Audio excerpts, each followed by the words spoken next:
The female lead tells women's stories. Remarkable, diverse, inspiring. An educational charity promoting positive female role models who show the many different routes to success and fulfillment. So often I hear people saying, oh, how do I get started? How do I do this? How do you do it? You just start. You have to begin. And it won't be perfect and it'll be messy and it'll be hard, but you're doing something and you're on your way. Empowering future generations of women through films and a book of 60 women donated to 18,000 schools in the UK and USA, reaching millions of young people.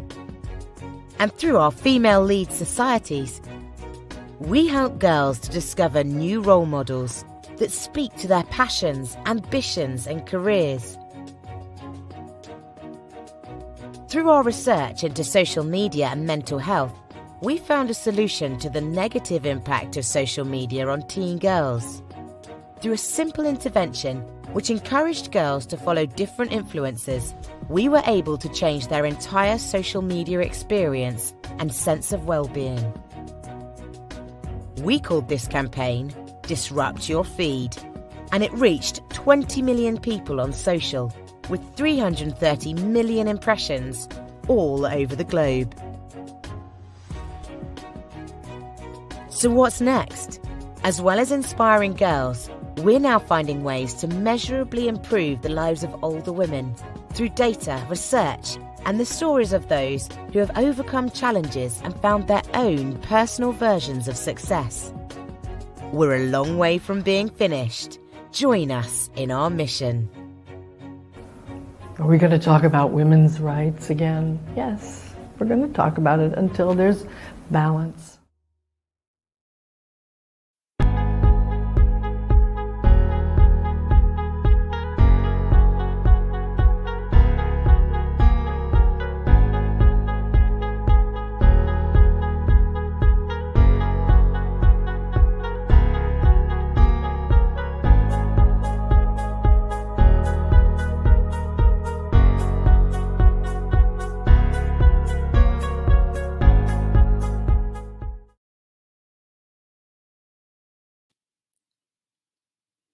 Hello, everyone. Welcome to the Female Lead Live. We are going to be talking today about finding fulfillment at work and beyond. And I hope that's a subject that we all care about and that we all want to learn new ways, new paths, new sources of inspiration that we can take with us. I'm Edwina Dunn, I'm founder of the Female Lead, and joining me today is the very smart and the very lovely Joyce O, and she is going to be showing how she's navigated the mass of new content that we've brought together to help you in this endeavour, finding fulfillment. Okay, let's get started. Please remember you can ask questions and send them in whilst we're speaking and sharing our thoughts with you, and we will definitely come to them at the end. So yeah, store up those fantastic questions. Thank you. So let me tell you first, where is this understanding of fulfillment coming from? We've created a tool called Fulfilment Finder. It's a short survey and it's on our website. It focuses on 5 dimensions that are important to women's happiness: self, society, relationships, money, and work. By taking the survey that's on the website, you will gain a deeper understanding of yourself and discover what in your life is making you feel fulfilled or feel the gap of that sense of fulfillment. You can discover areas you want to change or strengthen. And the amazing thing is that since we've launched this in April, we've had over 100,000 participants, women from all over the world who've been exploring, looking at the survey and really examining, what they feel about fulfillment. These women have different careers, different backgrounds, different interests, and we'll be sharing all of our findings on a regular basis with you on our site. We want this insight to help inform businesses and what it's going to take them to understand women's ambitions and hopes. And we hope that with them, through this data, we can help build and create a better working environment. So let me tell you about them, these people who are going to share their thoughts with you first. The first lady we have is a lady called Joan Marie. She is a mission integrations engineer, and she works in the space industry. She works on scientific missions, amazing, ones that go into space, of course. And her persona is everyone's friend. So we'll hear about that. That's Joan Marie. And then we're also going to hear from Bishama Daz. And she's Britain's first Asian plus size model. She's an actor and founder of her own plus size fashion brand, which is called Girls Like Me. And her persona is the creator. So let's hear from them. Hey everyone, I am Joan Marie, or at Your Female Engineer, and I recently took the Female Leads Fulfillment Finder survey, and it's a survey that asks you questions about society, relationships, work, money, and even self. And so after I did the survey, I got everyone's friend, which I think is extremely spot on, because since I can remember, I've always been the person to help other people. My page specifically, I want to help and inspire young women to get into science, technology, engineering, and math, which is typically a male-dominated career. And so I want to inspire and help people, and it makes me happy helping others. I'm also an excellent listener, and I am, just like the survey says, I'm everyone's friend. So please go ahead and check that out. Check the survey because it is spot on, and I want to know what your results are. Well, we all at The Female Lead, an amazing educational charity which empower women around the world, have recently released a Fulfilment Finder survey. Well, I took part in this survey, which particularly focuses on 5 dimensions of happiness for women, and my results mirror my personality. And I am the creator.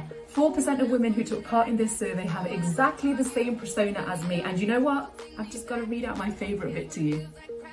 Joy seeker, organiser is someone with a lot of originality in the way they think. They are often enthusiasts who excel in a particular field or ability. They are likely to really enjoy their work. They are not someone purely driven by money, as is the case for most things that she does in her life. I mean, it's clear, this girl just wants to really have fun.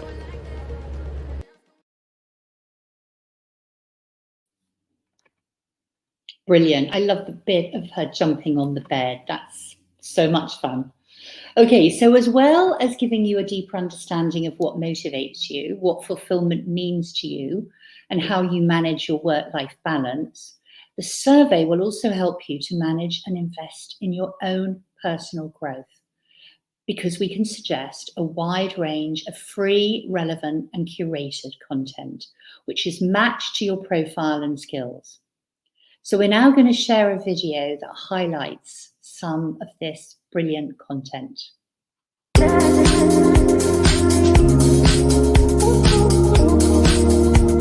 If the pandemic has taught us anything, it's that our voice is so important. It's so important to raise, to share, to learn, to educate, and to communicate.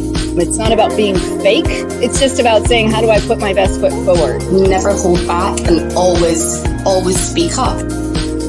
I want you to give yourself the space and the grace to learn. Every single woman in this world has a unique story and a unique opportunity. It's all about the choices that you make. You can set healthy boundaries and just change your language in a way that reflects the fact that you're empowered to live your life the way that you want. If we focus on the good, that's how you start to get more of it. Even though the pandemic has put us in some really strange and bizarre circumstances, there's still things we can do every single day to grow stronger and become better. You need people to come along with you and actually point the torch for you and make sure you're going in a good direction.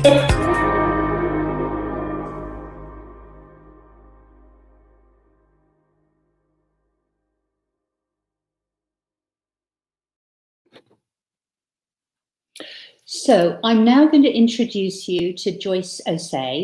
Let me tell you a little bit about her. She works with technology platforms, technology leaders. She's a specialist in diversity and inclusion and has worked in that field representing women in male-dominated industries and by supporting leaders to attract and retain female talent.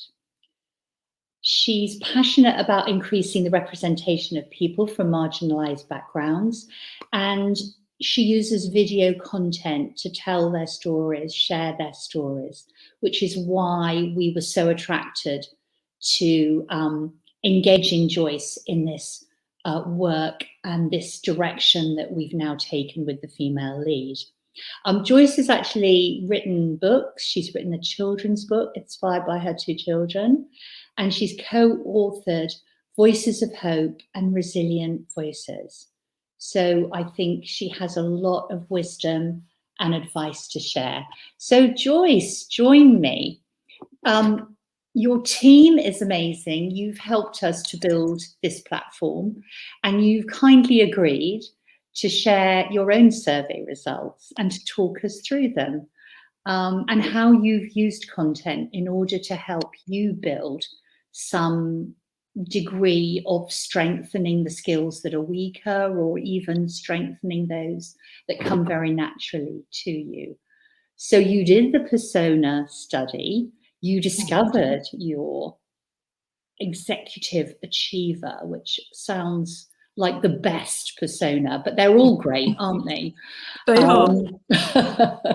But let's have a look at it, and then you're going to share more with us. So let me just read, because it's really embarrassing when you read about yourself, isn't it? So let me just tell you what this says. So this is Joyce. She has an abundance of what psychologists call fluid intelligence, the ability to carefully examine a problem, to apply tried and tested logical techniques to reach a good solution. She's confident. She's built her success on a strategy of hard work and careful planning. She's not afraid to make mistakes, though. She's an overtly passionate person, able to take people with her, be persuasive in a friendly way. She can help others by letting them see that luck doesn't come by pure chance, but it comes with ambition and energy, and that means you can get lucky. She may approach work and life as a series of challenges. She isn't always keen to plan and may not always feel in control. And if she's feeling worried or anxious, she may put others under pressure without meaning to. So she might feel more relaxed and her challenges easier to overcome if she were to direct her positive energy and imagination towards planning more and keeping things simple. So that may resonate with some of you. Who knows if you will also be that kind of executive achiever. And there's some more data on you now, which talks about the things that you want to be more important in your life, but perhaps aren't. And those are the things that perhaps suffer because of your high achieving work profile. So Joyce, sometimes some of these suffer a little bit. And I think, you know, you're going to tell us a little bit about that. Thank you, Edwina. I'm absolutely delighted to be here. Yeah, certainly. When I I took the survey, and my friend took it a couple of weeks ago actually, and she came up as bon vivant, and I really wanted to be that persona. So when I took it and it came up as executive achiever, I was like, oh, really? So then I did it again 2 weeks later, and the same persona came up. And to be honest, I thought it was very accurate in what it captured. And by shall we hear what Nada says, and then you can tell us whether that was what you felt, because Nada is a psychologist. She works in coaching. Shall we hear what she has to say about you? Sure, I'd be very interested to find out what she says. Brilliant. Here we go. I'm Edwina. I'm the CEO and the founder of Rise Up For You. So let's talk personas today. Let's talk specifically about the achiever, also known as the executive. This persona, only about 8% of individuals that take the survey have the achiever executive persona. Now, this persona is very high functioning, very, very successful and forward moving in the workplace. You get things done. You're what I like to call an activator, and you are not afraid to take risks. You have confidence in your career, and you quickly move up the career ladder. Here's a couple things or areas of opportunity for growth that I like to call, that I also notice in myself. And that is relationships, and being really careful not to identify yourself strictly with career. Because you are an achiever, because you are that executive, it can quickly, you can get lost in that role and completely forget or dismiss or not take time for everything outside of that. So relationships tend to struggle a little bit, and also self-care. So here's a couple things that we can do to look out for that. Number one, we're going to want to look for our personal counsel. That means that 5 people that are in your life that you can learn from, that can help keep you accountable, push you forward, and what I like to call your tribe outside of the workplace, that can really help you maintain those relationships outside of your career. The second thing that's going to be really important for the executive achiever is also emotional intelligence. As an executive and as an achiever, sometimes it can be really hard to display empathy because you are such an activator. You move fast, you have confidence. Sometimes it can be challenging to understand the work ethic and the behaviors of other individuals, in particular in the career space. So a couple things that we can do is do an emotional intelligence assessment, start to learn, start to build your EQ muscle for emotional intelligence, so that you build that social awareness and the relationship management to continue to support your team, even if they don't think or behave the same way that you do. And again, the pillars of life, really making sure that you nurture all areas of your life, not just your career. Because being a leader and being that achiever makes you feel great, it brings you purpose. We also want to make sure, again, that we are cultivating time and space outside of the career. So we're going to want to really look at our relationships to make sure that we're making time for them. I like to have a personal management calendar. So just like we book meetings for our career, just like we have things in the calendar for the workday, having also a personal calendar that reminds you and keeps you accountable for making time for your loved ones, for friends, for family, and for taking care of yourself. Brilliant. Thank you, Nada. That was great. She does those for each of the personas, and they're really tantalizing. People are so incredibly different. Now, Joyce, how do you feel having heard that, and what did you think about the survey and your results? I think it's incredible, actually, because it mirrors quite closely what came up in the survey results for me, in that relationships, that's where I find great fulfillment within relationships. But there was a huge gap between where I am now and where I need to be. And also myself as a pillar, that was much further down the list. So what she was saying about being able to carve time out for both self-care and also for the relationships outside of work, that really really struck a chord, actually. Yeah. The bit that was new for me was around lacking empathy, so building that kind of emotional intelligence piece, because I like to think of myself as being really empathetic. So it's interesting that she said that, and somebody else said that to me about a month ago.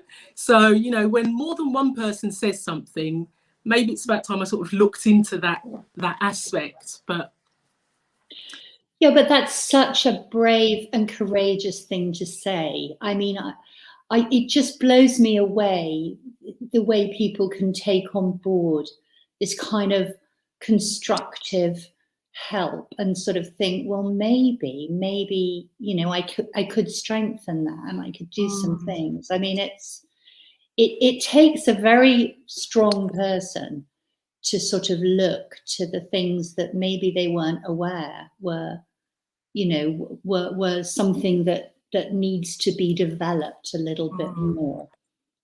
I mean, what do you think you can do from this? How would you take it forward? Because it's sort of an interesting thing to do and it creates a lively conversation for a while. But what do you think it would mean to you longer term? Well, I felt that using the content, it really helped. It provided me with practical steps in those areas that I needed to work on, and actually seeing the survey results, it was like literally my life as an infographic, which, you know, how often do you actually get to see your life? There it is, and then where you need to work towards as a graphic. So I thought that was very helpful in that sense. And as a result of that, I then was sort of dipping into the content that was relevant to those areas where I needed to work. So for example, relationships. And what was interesting when I looked at that, the infographic, was the connection between relationships, my work, and society, because they were all very much interlinked. And obviously working in the diversity and inclusion space, that is a big part of society. So seeing all of that, seeing that I'm fulfilled in the work that I'm doing and it's having an impact on society, but also acknowledging that when you get so caught up in the work, that also impacts the relationships closer to home. So, you know, my husband, my children, extended family, and really kind of, need to look into that. And like Nada says, just carve out that time to make sure that I'm on top of that, as well as, you know, with what I'm doing with work. So yeah, I thought that was really good. And then I saw when I looked into the relationships pillar, there was like a really good article on how to improve your relationship with your dad. So I was really sort of delving into how can I go from where I am now to work towards where I'd like to be. So are you, can we see some of the content that you found useful, that you looked to and took some benefit from? Yeah, sure. I mean, certainly in terms of the work aspect, one of the things that came out really strongly actually was how frustrated I am with society. So where I am and where I would like society to be. And I think that it'd be great for me to get more people as part of the journey for diversity and inclusion. So I saw this excellent video from Sonia Barlow, and she was talking about, you know, who should be responsible for D&I in the workplace. And, you know, the simple answer is it's individuals, ourselves. And that was a brilliant video, because she goes on and talks into more detail about diversity and inclusion, the benefits of it, and some of the areas that can be quite challenging. This was another great video on there, and that was Sue Uniman, and she was talking about, you know, why is it challenging, why it's difficult to challenge your boss. And she explains, you know, some of the issues that might crop up in terms of dealing with people's fears. And then there was another one that she talks about, which is really about how do you go about challenging your boss? And she puts it so eloquently, the practical steps that you can use. And so those were a couple that certainly resonated with me for the work piece. Oh, that's brilliant. I mean, Sue Uniman is such an experienced leader, and she can be quite tough. I've interviewed her actually, and she's a bit scary. So actually talking about how you deal with your boss must be incredibly useful. It's nice to hear it from the people who really are the ones who've got like thousands of people actually working with them. So that's great. And do you think that you will return to the website and actually use some of this content when you're sort of falling back into old habits? Yeah, I think I will, because there's a lot of content on there actually, and because I've got obviously the 5 pillars, and I can prioritize which one that I'm going to work on. So obviously relationships is a key one for me, but also, you know, around myself and self-care. I think I need to push that up the ranking somewhat as well. So definitely there's a lot in there for you to, for anybody to delve into. Well, it's elusive, that work-life balance that everybody talks about, and you know, we never really know what the right balance is. And I have been told through my whole career that you know, I work too hard, but you know, I love it, and so it becomes addictive. And yeah, maybe things do get out of balance. So it's quite nice to check all of that. Now, I want to ask, it's time, would you believe, for audience questions. So look, if you have any out there, this is a fine opportunity to ask them, the difficult ones, the easy ones. Great, okay, so here's one. How many different personas are there? Do you know, Joyce? I know that there's the bon vivant one, which I wanted to be. Yeah. The one that just likes to have fun. It's that jumping up and down on the bed, isn't it? Exactly. Yeah. No, there are actually 12 personas. So, wow. And you know, seriously, it's really easy to read them and think, oh, I'd like to be like that. But when you read your own, you realize you have such strengths and qualities, and they are very you.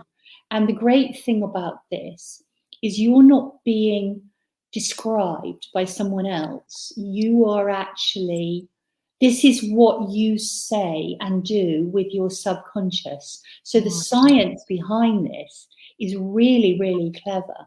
So you're determining your persona with your very, very quick answers, and it's all in here. So you can't actually say, I want to be like this. It's what you actually are. So there are 12 types, and they are all amazing. And the great thing is there is no bad persona. They're all wonderful, but they all have strengths and weaknesses. So there's always room for growth.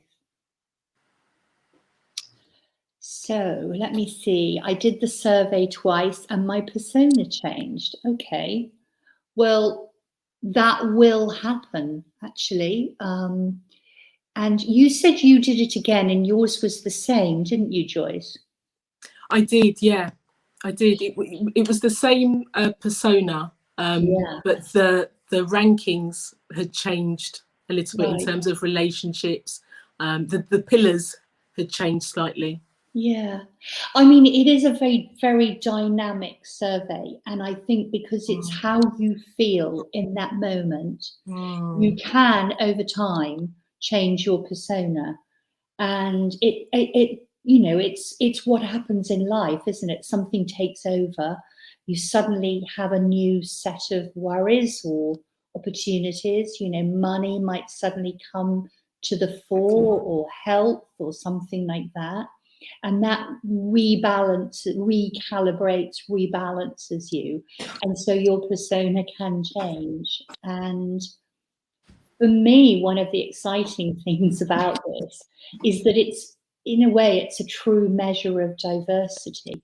I'd like to hear your thoughts on this, Joyce, but it's a true measure of diversity because the joy that you get from work can be very different. You know, some people may be going to work because they're the breadwinner. They have to, and they're looking after the family. Some people may go to work because they like the kudos, they like being recognized for their contribution. And, you know, some people may go to work because they're, you know, really ambitious and they're, you know, they've got a vision of where they want to be. And those reasons are incredibly different. So that is a form of diversity in my mind. What do you think? Yeah, I think it's. I'd never thought of it in that way before, and I'd never really thought about the ways in which why I go to work. But what I have realised over the past 7 years that I've been working in diversity and inclusion is that purpose is really key. So being able to work in an environment that is purposeful, rather than, I think at the beginning of my career, you're kind of wanting to work at companies that will look good on the CV, not necessarily, you know, wrapped up in what it is that they do. But certainly for me, working in an environment that is purposeful is really key. It's really great to hear you say that. I think there are more and more people feeling like that, especially post-pandemic, where everybody sort of looked much more closely at why do I do the things that I do, what really matters. And so it's lovely to hear you say that. Do we have another question? Does the survey help you identify areas of development? That's from Azia. I hope I pronounced that correctly. So, yeah, I think so. I mean, I think that we saw definitely that you can discover, as Joyce did, that maybe her awareness of emotional intelligence, engagement just needs a little extra.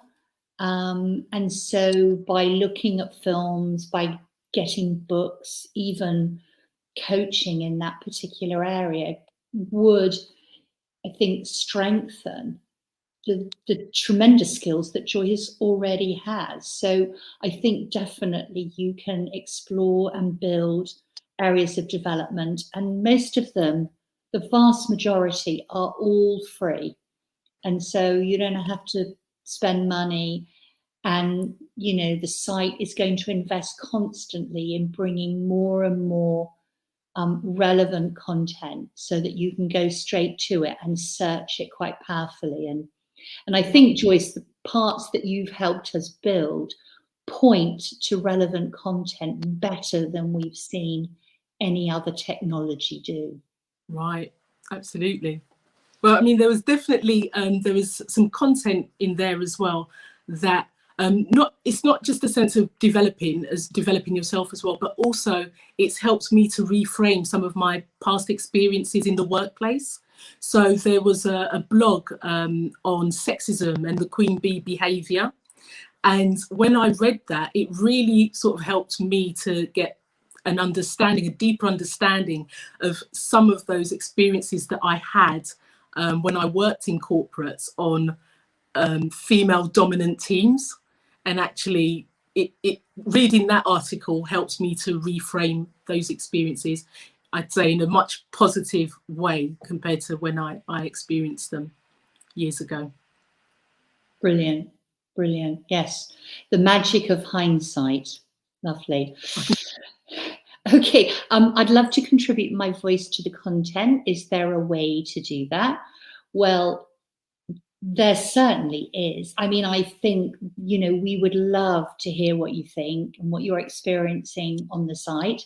And I think you can go to content.thefemalelead.com, and there's a feedback form there for all of that. And we would treasure your voice, your comments, your experiences. So do please do that. We will learn and we will refine. And every part of the data we're collecting is to help us frame better stories and better ways for organizations to improve the working life of women. That's for sure the ambition. So I guess we have probably come to the end of our discussion. Thank you so much for your questions. And, you know, thank you so much, Joyce, for being our wonderful explorer of personas and the new site, the new search engines. And I hope you keep benefiting from them and help others to do so and to navigate. So thank you. Thank you to our fabulous audience. Do go and have a look. We've got hundreds of videos on there already. Free content's going to be added weekly, so it will never become stale. And we want you to please bookmark the site and use the platform, use the content as often as you like. Tell your friends, tell your colleagues, and I hope it benefits you. And we will see you again and talk again and hopefully have some updated stories. So until then, thank you, Joyce. It's been a pleasure. Bye-bye. Bye.